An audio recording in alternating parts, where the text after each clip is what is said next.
అందరికీ నమస్కారం. నేను మీ కొరవి వినయ్ కుమార్. ఎస్సీ వర్గీకరణపై సుప్రీంకోర్టు చారిత్రాత్మకమైనటువంటి తీర్పును ఇచ్చింది. అయితే ఈ ఎస్సీ వర్గీకరణ అంశం ఏంటి, ఇది ఎక్కడ మొదలైంది, ఎటు దారి తీసింది అనేది మనం ఈ వీడియోలో తెలుసుకుందాం. దీనికి మూల పురుషుడు ఎవరో కూడా ఈ వీడియోలో మనం తెలుసుకుందాం. 1994లో ప్రకాశం జిల్లాలో మాదిగ రిజర్వేషన్ పోరాట సమితి ఎంఆర్పిఎస్ ను మొదలు పెట్టాడు మందకృష్ణ మాదిగ. ప్రభుత్వ ఉద్యోగాల్లో మాదిగలకు, మాదిగ ఉపకులాలకు, రెలి ఉపకులాలకు తీవ్ర అన్యాయం జరుగుతుందని, ఉద్యోగాల్లో ఎక్కువ శాతం మాలలకే దక్కుతుందని, కాబట్టి ఎస్సీ వర్గీకరణ చేయాలని చెబుతూ ఎంఆర్పిఎస్ ను మొదలు పెట్టాడు మందకృష్ణ మాదిగ. అయితే అప్పటి ఉమ్మడి ఆంధ్రప్రదేశ్ ప్రభుత్వం 1996లో జస్టిస్ రామచంద్రరాజు కమిషన్ ను నియమించింది. ఈ కమిషన్ కు రిపోర్ట్ ఇచ్చాడు మందకృష్ణ మాదిగ. ఈ రిపోర్ట్ లో ఆయన చాలా స్పష్టంగా గణాంకాలతో ప్రభుత్వ ఉద్యోగాల్లో మాదిగ ఉపకులాలకు జరుగుతున్న అన్యాయం మరియు ఉద్యోగాల్లో మాలలు, ఆది ఆంధ్రులకు ఎన్ని ఉద్యోగాలు వస్తున్నాయి అనేది చాలా స్పష్టంగా గణాంకాలతో రిపోర్ట్ ఇచ్చాడు మందకృష్ణ మాదిగ. అంతటి స్పష్టత మందకృష్ణ మాదిగకు ఉందంటే ఆయన అంతకంటే ముందు ఎంత కాలం నుంచి దానిపైన రీసెర్చ్ చేస్తున్నాడో మనం ఇక్కడ అర్థం చేసుకోవచ్చు. ఆ కమిషన్ ఇచ్చినటువంటి రిపోర్ట్ ను బేస్ చేసుకొని 2001లో అప్పటి ఉమ్మడి ఆంధ్రప్రదేశ్ ముఖ్యమంత్రిగా ఉన్నటువంటి టీడీపీ అధినేత చంద్రబాబు నాయుడు ఎస్సీ వర్గీకరణను చేయడం జరిగింది. ఏబిసిడి కేటగిరీలుగా వాటిని విభజించడం జరిగింది. అయితే ఆ వర్గీకరణ 2004 వరకు కూడా కొనసాగింది. కానీ 2004లో చిన్నయ్య అనే వ్యక్తి సుప్రీంకోర్టు గడప తొక్కాడు. దీంతో 5 న్యాయమూర్తులతో కూడినటువంటి ధర్మాసనం, ఈ ధర్మాసనంలో ఎన్ సంతోష్ కుమార్ హెగ్డే ప్రధాన న్యాయమూర్తిగా ఉన్నారు. SN వరియవ్వ, BP Singh, HK సెమ, SB Sinha, ఈ 5 న్యాయమూర్తులు ఎస్సీ వర్గీకరణ చేసే హక్కు రాష్ట్ర ప్రభుత్వానికి లేదని, ఆర్టికల్ 341కి ఈ వర్గీకరణ విరుద్ధమని తీర్పునివ్వడం జరిగింది. దీంతో ఆ వర్గీకరణ అక్కడికే సీల్డ్ అయిపోయింది. అయితే మన దేశంలో సుప్రీంకోర్టు యొక్క తీర్పు ఫైనల్ కాబట్టి ప్రభుత్వం కూడా అక్కడ చేయడానికి ఏమీ లేకుండా పోయింది. దీంతో ఆ వర్గీకరణ అక్కడికే ముగిసింది. కానీ ఆ వర్గీకరణ ఫలాలు పూర్తిగా మాదిగ ఉపకులాలతో పాటు రెలి ఉపకులాలకు చాలా బెనిఫిట్ జరిగింది. చాలా మంది ప్రభుత్వ ఉద్యోగాలు కూడా పొందారు. వాళ్ళు ప్రస్తుతం కూడా అవే ఉద్యోగాల్లో కొనసాగుతున్నారు. కానీ దురదృష్టవశాత్తు ఎస్సీ వర్గీకరణకు ఫుల్ స్టాప్ పడింది ఆ 5 న్యాయమూర్తులు ఇచ్చినటువంటి తీర్పుతో. కానీ మందకృష్ణ మాదిగ మాత్రం అక్కడికే ఆగిపోలేదు. ఆ రోజు నుంచి కూడా ఆయన న్యాయ పోరాటం చేస్తూనే ఉన్నాడు. ఈ రోజు వచ్చినటువంటి తీర్పు దాదాపు 20 సంవత్సరాలు పట్టింది ఈ తీర్పు రావడం కొరకు. అంటే 2 దశాబ్దాల పాటు మందకృష్ణ మాదిగ ఎస్సీ వర్గీకరణ కోసం న్యాయ పోరాటం చేశాడు. ఆయన నిరుత్సాహపడకుండా పోరాటం చేశాడు ఎస్సీ వర్గీకరణ కోసం. ఎస్సీ వర్గీకరణ కోసం ఆ రోజు వచ్చినటువంటి తీర్పు రోజు నుండి కూడా ఇటు ఉమ్మడి ఆంధ్రప్రదేశ్ మరియు అటు పంజాబ్ రాష్ట్రాలు తీవ్రంగా పోరాడుతూ వచ్చాయి. అయితే 7 న్యాయమూర్తులతో కూడినటువంటి ధర్మాసనంలో ప్రధాన న్యాయమూర్తిగా డివై చంద్రచూడ్ ఉన్నారు. ఇతర న్యాయమూర్తులుగా బిఆర్ గవాయ్, విక్రమ్ నాథ్, బేలా ఎం త్రివేది, పంకజ్ మిట్టల్, మనోజ్ మిశ్రా, సతీష్ చంద్ర శర్మలతో కూడినటువంటి ధర్మాసనం చారిత్రాత్మకమైనటువంటి తీర్పును ఇవ్వడం జరిగింది. ఈ 7 న్యాయమూర్తులతో కూడినటువంటి ధర్మాసనంలో 6:1 నిష్పత్తితో రాష్ట్ర ప్రభుత్వాలు ఎస్సీ వర్గీకరణను చేసుకోవచ్చంటూ తీర్పును ఇవ్వడం జరిగింది. అయితే ఒక మహిళా న్యాయమూర్తి బేలా ఎం త్రివేది మాత్రం ఆమె డిఫర్ అయ్యారు. ఎస్సీ వర్గీకరణ కుదరదని ఆమె చెప్పారు. కానీ మెజారిటీ 6 న్యాయమూర్తులు ఏకీభవించడంతో ఈ తీర్పు వెలువడింది. ఈ సందర్భంగా వాళ్ళు పలు వ్యాఖ్యలు కూడా చేయడం జరిగింది. సామాజిక న్యాయంలో సమన్యాయం పాటించాల్సిన అవసరం ఉందని వాళ్ళు గుర్తించారు. అయితే సుప్రీంకోర్టులో 2 విషయాలపైన ప్రధానంగా వాదనలు జరిగాయి. ఒకటి, ఎస్సీలను సబ్ కేటగరైజేషన్ చేయడం సరైందా కాదా. రెండోది, 2004లో 5 న్యాయమూర్తులతో కూడినటువంటి ధర్మాసనం చిన్నయ్య పిటిషన్ పై ఇచ్చినటువంటి తీర్పు సరైనదా కాదా. ఈ 2 ప్రధాన అంశాలపైనే వాదనలు జరిగాయి సుప్రీంకోర్టులో. అయితే ఈ సందర్భంగా తీర్పునిచ్చినటువంటి న్యాయమూర్తులు ఖచ్చితంగా సబ్ కేటగరైజేషన్ చేయొచ్చు, చేయాలి కూడా అని తెలపడం జరిగింది. అయితే పక్కా ఆధారాలతో చేయాలని, పక్కా గణాంకాలతో చేయాలని వాళ్ళు తెలపడం జరిగింది. అలానే వర్గీకరణ ఏ ఒక్క కులానికి కూడా 100% చేయకూడదని వాళ్ళు తెలపడం జరిగింది. అంతేకాకుండా ఈ షెడ్యూల్డ్ క్యాస్ట్ అనేది హెటెరోజీనియస్, ఇది హోమోజీనియస్ కాదు అని న్యాయమూర్తులు అభిప్రాయపడ్డారు. ఒక కులానికి మరొక కులానికి ఒకే విధమైనటువంటి నమూనా లేదని, వేరే నమూనాలో ఇతర కులాలు ఉన్నాయని వాళ్ళు అభిప్రాయపడ్డారు.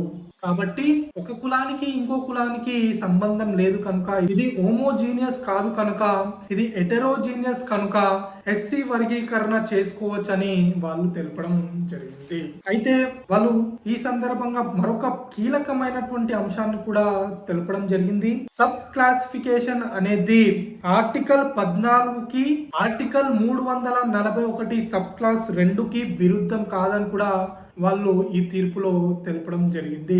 అయితే ఆ 5 న్యాయమూర్తులు కూడా ఆర్టికల్ 341 ప్రకారం ఎస్సీ వర్గీకరణ చేసే హక్కు రాష్ట్రాలకు లేదని తెలిపిన విషయం తెలిసిందే. అయితే దానికి విరుద్ధంగా ఈ 7 న్యాయమూర్తులతో కూడినటువంటి ధర్మాసనం ఆర్టికల్ 14 మరియు ఆర్టికల్ 341 సబ్ క్లాస్ 2కి విరుద్ధం కాదు ఎస్సీ వర్గీకరణ అని తెలపడం జరిగింది. అంతేకాకుండా ఆర్టికల్ 15, ఆర్టికల్ 16 సబ్ క్లాస్ చేయడానికి అడ్డంకి కాదని వాళ్ళు చాలా స్పష్టంగా తెలపడం జరిగింది. అయితే ఈ 7 న్యాయమూర్తుల్లో ఒక న్యాయమూర్తిగా ఉన్నటువంటి బిఆర్ గవాయ్ ఆర్టికల్ 341 అనేది రిజర్వేషన్స్ ని డిసైడ్ చేసేది కాదు, కేవలం కులాన్ని ఐడెంటిఫై చేయడం కోసం మాత్రమే అని చాలా స్పష్టంగా తెలపడం జరిగింది. అయితే ఆ 5 న్యాయమూర్తులతో కూడినటువంటి ధర్మాసనం ఈ ఆర్టికల్ 341ని అపార్థం చేసుకుందని ఈ బిఆర్ గవాయ్ న్యాయమూర్తి తెలపడం జరిగింది. అంతేకాకుండా ఈ 7 న్యాయమూర్తుల్లో 4 న్యాయమూర్తులు ఎస్సీ వర్గీకరణలో కూడా క్రీమీ లేయర్ పద్ధతి ఉండాలని తెలపడం జరిగింది. ఈ క్రీమీ లేయర్ ఎస్సీలకు కూడా వర్తిస్తుందని వాళ్ళు తెలపడం జరిగింది. అయితే ఈ క్రీమీ లేయర్ అనేది ప్రస్తుతం ఓబీసీ రిజర్వేషన్స్ లో కొనసాగుతుంది. క్రీమీ లేయర్ అంటే పాల మీగడలో పైన ఏదైతే లేయర్ ఉంటుంది కదా, ఆ థిక్గా ఉన్నటువంటి లేయర్ క్రీమీ లేయర్. ఆ కింద ఉన్నటువంటి కులాలు నాన్ క్రీమీ లేయర్. అంటే ఒక క్రైటీరియా ఉంటుంది, 2 లక్షలు కానీ 3 లక్షలు కానీ లేదా అంతకంటే పైన ఆదాయం ఉన్నా కానీ, లేదంటే ఉన్నతాధికారాల్లో ఎవరైనా కొనసాగుతున్నారు అనుకోండి, వారి కుటుంబ సభ్యులకు క్రీమీ లేయర్ గా గుర్తిస్తారు, మిగిలిన వారికి నాన్ క్రీమీ లేయర్ గా గుర్తిస్తారు. కాబట్టి నాన్ క్రీమీ లేయర్ ప్రకారం ఎక్కువ మందికి ఉద్యోగ అవకాశాలు రావాలనేది ఈ creamy layer non creamy layer యొక్క ఉద్దేశం. ఏదేమైనప్పటికీ 7లో 4 న్యాయమూర్తులు క్రీమీ లేయర్ లో కూడా మెజారిటీ అభిప్రాయాన్ని వ్యక్తం చేశారు. కాబట్టి ఈ ఎస్సీ వర్గీకరణలో క్రీమీ లేయర్ పద్ధతి ఉండే అవకాశాలు మెండుగా కనబడుతున్నాయి. మరి ఇప్పుడు కేంద్ర ప్రభుత్వం, రాష్ట్ర ప్రభుత్వం అమలు చేయొచ్చా అంటే అటు కేంద్రం కూడా అమలు చేయొచ్చు, ఇటు రాష్ట్రాలు కూడా అమలు చేసుకోవచ్చు ఎస్సీ వర్గీకరణను. అయితే ఎన్నికలకు ముందు పరేడ్ గ్రౌండ్ లో మందకృష్ణ మాదిగ నిర్వహించినటువంటి మాదిగ గర్జన సభకు ముఖ్య అతిథిగా హాజరైనటువంటి ప్రధాని నరేంద్ర మోదీ చాలా సానుకూలంగా స్పందించారు. తాము ఖచ్చితంగా ఎస్సీ వర్గీకరణను చేసి తీరుతామని ఆయన మాట ఇచ్చారు. ఇచ్చిన మాట ప్రకారం ఆయన సుప్రీంకోర్టులో వాదనలను ప్రభుత్వం తరఫున వినిపించారు. దానికోసం అటార్నీ జనరల్ వెంకట్ రమణి మరియు సొలిసిటర్ జనరల్ సుశీర్ మేతాలను సుప్రీంకోర్టులో వాదనలకు పెట్టారు. వాళ్ళు చాలా బలంగా కేంద్ర ప్రభుత్వం యొక్క వాదనలను సుప్రీంకోర్టులో వెలువరించారు. దాని యొక్క ఫలితమే ఈరోజు సుప్రీంకోర్టులో ఎస్సీ వర్గీకరణకు అనుకూలంగా తీర్పు రావడం జరిగింది. అయితే ప్రధాని నరేంద్ర మోదీ హైదరాబాద్ సభలో మందకృష్ణ మాదిగకు ఒక భరోసాను కూడా ఇవ్వడం జరిగింది. అంతేకాకుండా మందకృష్ణ మాదిగ నువ్వు నా తమ్మునివి, ఆపదలో నేను నీకు ఉన్నాను అంటూ చాలా భావోద్వేగంగా ప్రధాని నరేంద్ర మోదీ మందకృష్ణ మాదిగకు భరోసానిచ్చారు. ఇచ్చిన మాట ప్రకారం ఖచ్చితంగా కేంద్ర ప్రభుత్వం ఈ విషయంలో 100% ఎస్సీ వర్గీకరణను అమలు చేస్తుందో ఇందులో ఎవరికి ఎలాంటి అనుమానం లేదు. అయితే కేంద్ర ప్రభుత్వం దీన్ని చట్టం చేయాలా లేదంటే కేంద్ర కేబినెట్ ద్వారా నిర్ణయం తీసుకోవాలా అనే విషయంలో మాత్రం ఖచ్చితంగా ఒక న్యాయ సలహా తీసుకునే అవకాశాలు ఉంది. అయితే కేంద్ర ప్రభుత్వం వద్ద డాటా ఉందా లేదా అనేది కూడా మనం చెక్ చేసుకోవాలి.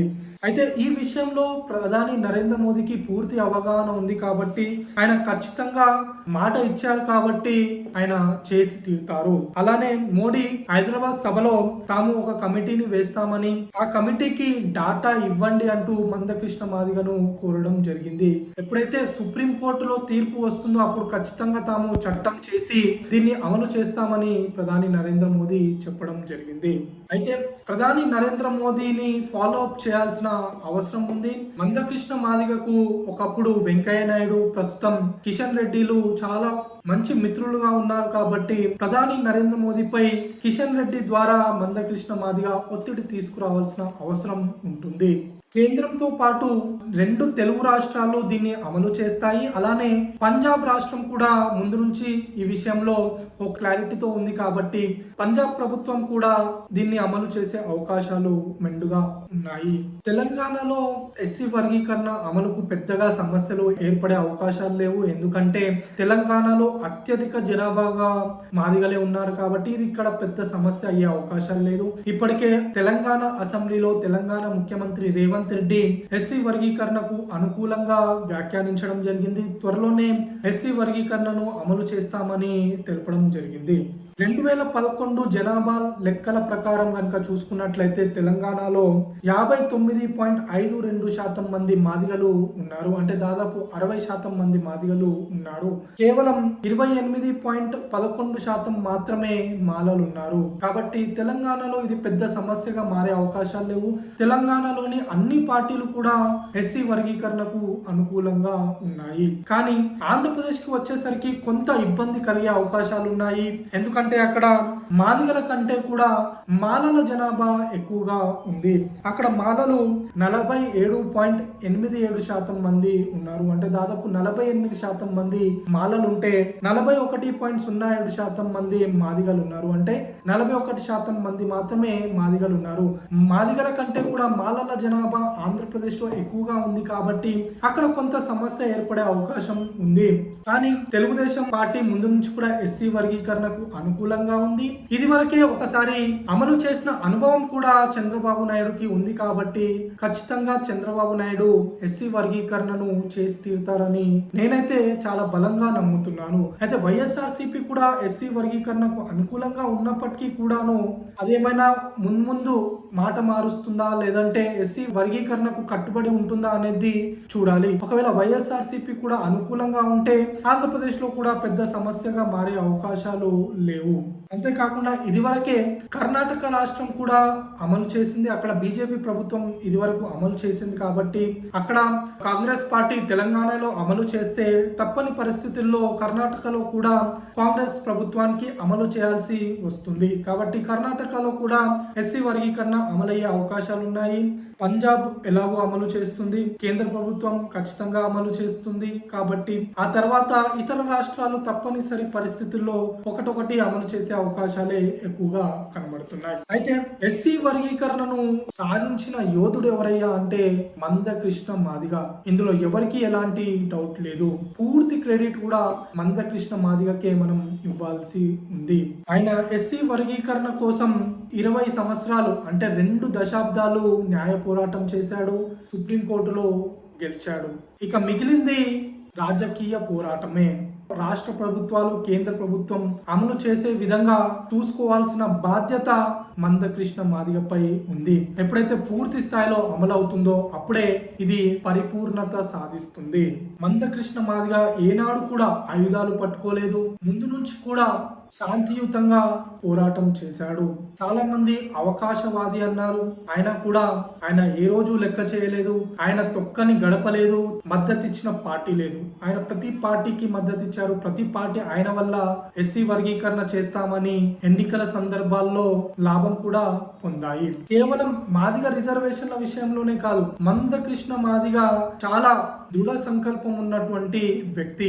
ఆయన ఏదైనా చేయాలి అని నిర్ణయిస్తే అది సాధించే వరకు కూడా ఆయన పట్టు విడవడు. ఆయన మాదిగ రిజర్వేషన్లనే కాదు, ఇది వరకు వికలాంగుల యొక్క హక్కుల పైన కూడా ఆయన పోరాడాడు, విజయం సాధించాడు. ఆ తర్వాత చిన్న పిల్లల యొక్క గుండె సమస్యలపై కూడా ఆయన పోరాడాడు, అక్కడ కూడా ఆయన సాధించాడు. ఆరోగ్యశ్రీ ఈ రోజు అమలవుతుంది అంటే దానికి ప్రధాన కారణం మందకృష్ణ మాదిగ. ఇది నేను అనడం లేదు. స్వర్గీయ వైఎస్ రాజశేఖర రెడ్డి ఆయన చనిపోయే 4 రోజుల ముందు బహిరంగంగా ఈ విషయాన్ని ఒప్పుకున్నాడు. ఆరోగ్యశ్రీకి మూల కారకుడు మందకృష్ణ మాదిగనే అని ఆయన తెలపడం జరిగింది. ఏదేమైనప్పటికీ కూడా మందకృష్ణ మాదిగ ఆయన అనుకున్నవన్నీ కూడా సాధిస్తూ వచ్చాడు. ఎస్సీ వర్గీకరణను కూడా సాధించాడు. ఇక మిగిలింది అమలు మాత్రమే. అమలు కూడా జరిగితే ఇక ఆయన పరిపూర్ణత సాధించినట్లే లెక్క. ఏదేమైనప్పటికీ Mandakrishna Madiga hats off to you. ధన్యవాదాలు.